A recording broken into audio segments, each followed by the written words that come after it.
Let's get to the Philadelphia Eagles links.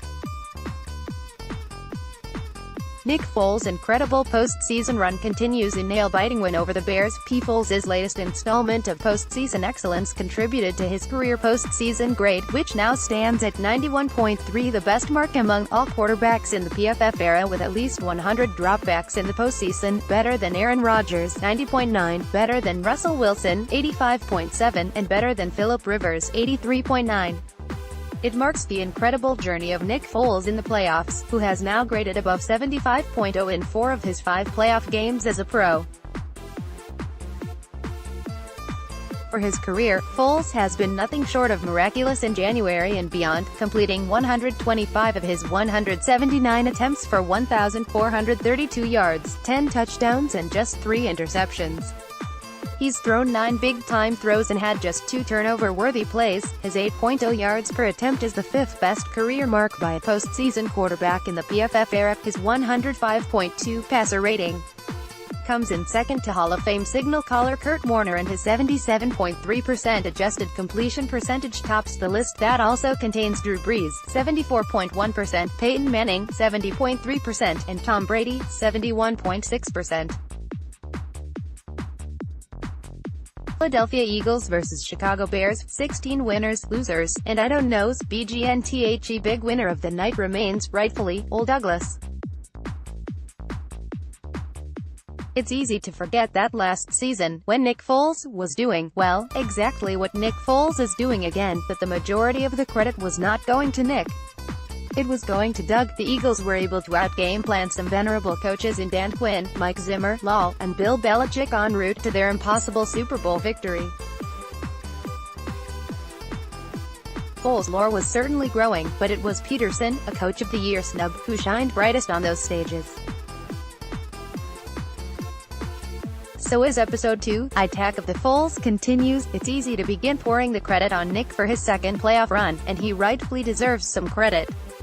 But Doug Peterson's offensive game planning around Foles' limitations and strengths is nothing short of masterful. The defense always rises to the occasion when Foles is in the backfield, and in tight fourth-quarter moments, Peterson manages the clock and game script better than the opponent opposite him.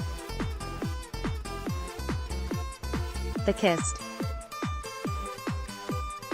Wildcard weekend, double doink misses, grass, green stains and 1 golden grab. F me a great question. I had an interesting conversation with someone very close to the Eagles situation last week. He said if he were in authority with the Eagles, he'd go to Foles and say, "You're a different kind of guy. You almost quit football a couple of years ago because it wasn't fun. Your family means everything. You're so human. Maybe you should think about being a relief pitcher or part-time starter." In other words, maybe Howie Roseman and Doug Peterson could convince Foles to be an Eagle for the next 2 or 3 years at maybe $15 million per, and let the chips fall where they may with Carson Wentz and his health and a starting job. I thought that was smart. Of all the wannabe starting QBs I've met over the years, I think Foles might rather be 1A or 1B in Philadelphia versus the starter on a team he really doesn't trust to win big. Sloppy football, Eagles blitz, don't throw it to them. Nick Foles has been great recently, but he threw a couple of bad picks. The first was a short pass to Wendell Smallwood. Bears LB Roquan Smith read the route and went for the ball. Smallwood was trying to catch it when Smith stole the ball away. Foles needed to put the ball more to the outside, away from the LB. The second pick was just terrible. Foles got pressure and rolled right. Instead of throwing the ball away, he forced it into heavy coverage in the end zone. There was 1 Eagle and half the Bears. To make matters worse, both picks came in scoring territory. You can't give away points against a team like the Bears. Destroying myths about 8 2018 NFL playoff teams in divisional round. ESPN. Let me be careful with what I'm about to say. I don't think Foles is a better quarterback than Carson Wentz, in a vacuum. I don't think the Eagles have a better shot of winning the Super Bowl with Foles at quarterback than they would with Wentz. I don't think the Eagles should do anything that gets in the way of keeping Wentz as their quarterback for the next decade, even if the Eagles win a second consecutive Super Bowl with Foles under center. I do wonder, though, whether Foles was the better option of the two for this specific matchup against a terrifying Bears pass rush. Whether it's the offensive line improving, the game plan building in extra protection, or Foles' instincts, or most likely a combination of the three, he has done a better job of avoiding sacks than Wentz. And while they have roughly similar pressure rates since the start of 2017, and get the ball out about as fast as one another, Wentz has been sacked on 6.2% of his dropbacks, Foles is at 3.8%. The growing legend of Nick Foles and the plays that explain the wild card round, the wrinkle is for Foles, this finish has just the latest plot twist in what must be the strangest career arc for any player in league history. The reigning Super Bowl MVP was far from perfect, finishing 25 for 40 for 266 yards, with 2 touchdowns, 2 picks, and a 77.7 rating, but he showed what's become a trademark unflappability in crunch time, confidently steering the team's offense down the field. The Eagles, who somehow clawed their way into the postseason despite sitting at 6-7 through 14 weeks, have hit their stride at exactly the right time, and seem to have a little bit of divine favor, or maybe magic, on their side. Their offensive line held Chicago's fearsome pass rush group at bay. The defense allowed just a single touchdown, forcing the Bears to kick 3 field goals deep in Philly territory, and Foles made a few big plays when his team needed him most. The Eagles aren't the most complete team left standing, but it's getting harder and harder to bet against them. Eagle Eye. Quite simply, the Eagles' defense was better. Pay.com. Cox was once again a monster in this game. Whether he was dominating at the point of attack against the run or disrupting the quarterback in his pass drop, the all-pro tackle was all over the field and consistently was making plays on the other side of the line of scrimmage. Not all of this shows up on the stat sheet as you can see in the video above. Cox was great against Chicago, and his presence will once again be needed this week against New Orleans. As a whole, I was impressed by the defensive line in this game. Did the Eagles rack up a half-dozen sacks and double-digit hits on Mitchell Trubisky? No, but they were extremely disciplined in their rush lanes. As I wrote last week, Trubisky is an athletic kid and a very willing runner. Eagles had been burned by Deshaun Watson, Blake Bortles, Marcus Mariota, and the like as runners this year, so keeping Trubisky from beating them with his legs was paramount. Trubisky carried 3 times for 9 yards. Monday Morning Digest, Wild Card Edition, can weekends winners keep winning? BR stop Michael Thomas and Alvin Kamara, and you stop the Saints' offense. The Saints lack a third weapon in their passing game. Ted Ginn Jr., just back from injury, is an aging deep threat with a long history of dropping easy touchdowns. Rookie Traquan Smith had 10 catches for 157 yards and a touchdown against the Eagles in Week 11, when all of their cornerbacks were hurt, but has 6 catches for 56 yards and 1 TD in 5 games since. Ben Watson, the 38-year-old tight end, has 9 catches for 108 yards and no TDs in the last 8 weeks. Jordan Hicks and Nigel Bradham will be tasked with containing Kamara, who caught a 37-yard touchdown pass against the Eagles in the last meeting. Hicks and Bradham are solid in coverage, but Kamara is one of the league's toughest assignments. Malcolm Jenkins may also draw Kamara at times, but the Saints spent the last game making the Eagles' Pro Bowler and spiritual leader look silly by forcing him to be in 3 places at once. Rasul Douglas and converted safety, rising star Avonte Maddox are both likely to have long days against Thomas. But the lack of secondary Saints targets should allow the Eagles to roll coverage. Yep, that's another task for Jenkins, and force Drew Brees to look elsewhere. The Eagles, Chargers, Cowboys and Colts advance, and look dangerous. MMQB. Does that go even for a Saints team that destroyed the Eagles, 48-7, on November 18? We understand the task that's coming up, and it's gonna be a very tough one, against a tough opponent that's playing some top-level football, Tate said. But we feel like we can play with anyone, as long as we're doing our job the best we can, all 11 men playing collectively.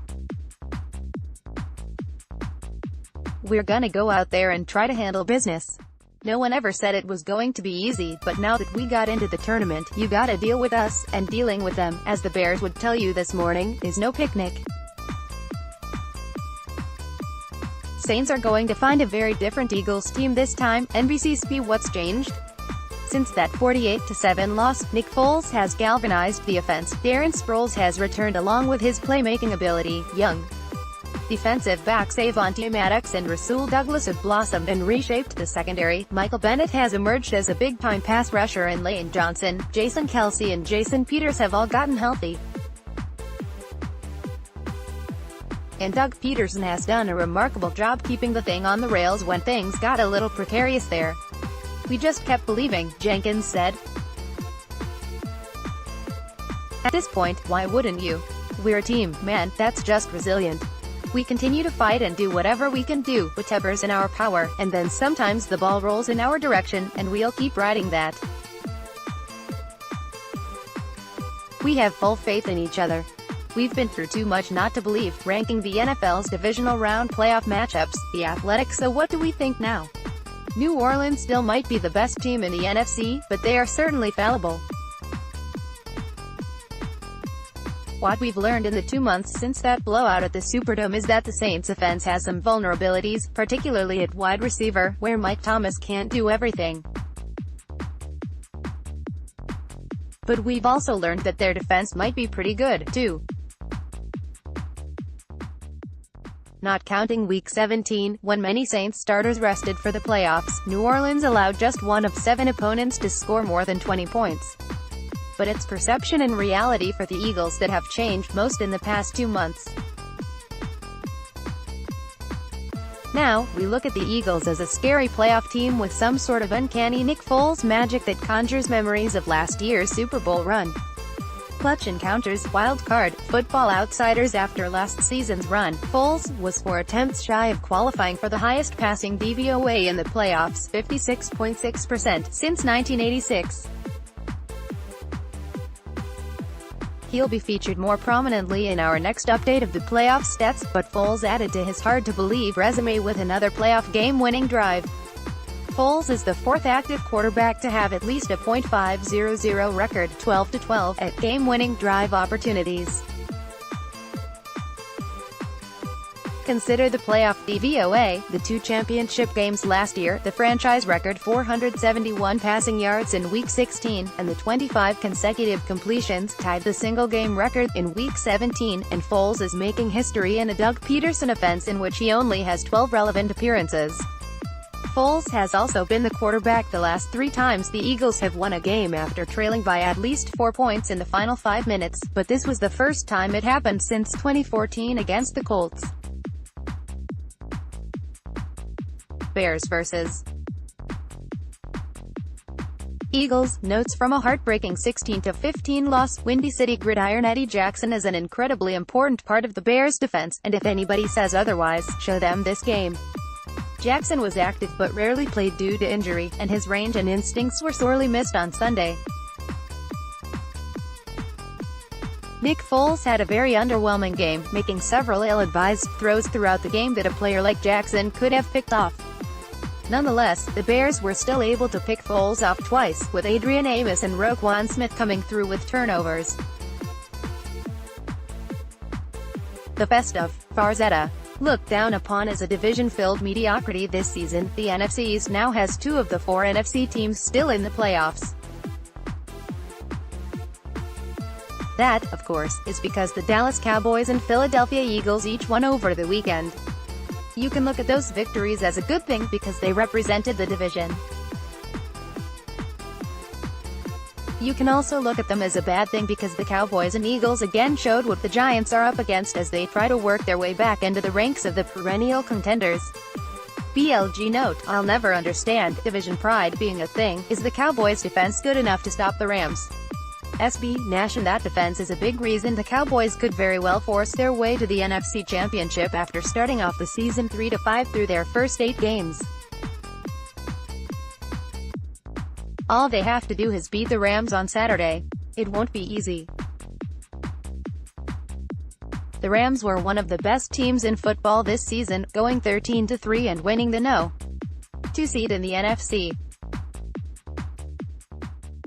Los Angeles owns both one of the best passing offenses in the game, 5th in Football Outsiders' DVOA metric, and arguably the top rushing offense in the game, 1st in DVOA. Los Angeles and Dallas will feature one of the things that we love during the postseason, a great offense taking on a great defense. So which one has the advantage? Social media information, BGN Facebook page. Click here to like our page. BGN Twitter, follow at Bleeding Green. BGN Manager, Brandon Lee Godin, follow at Brandongo. And BGN Radio Twitter, follow at BGN_radio.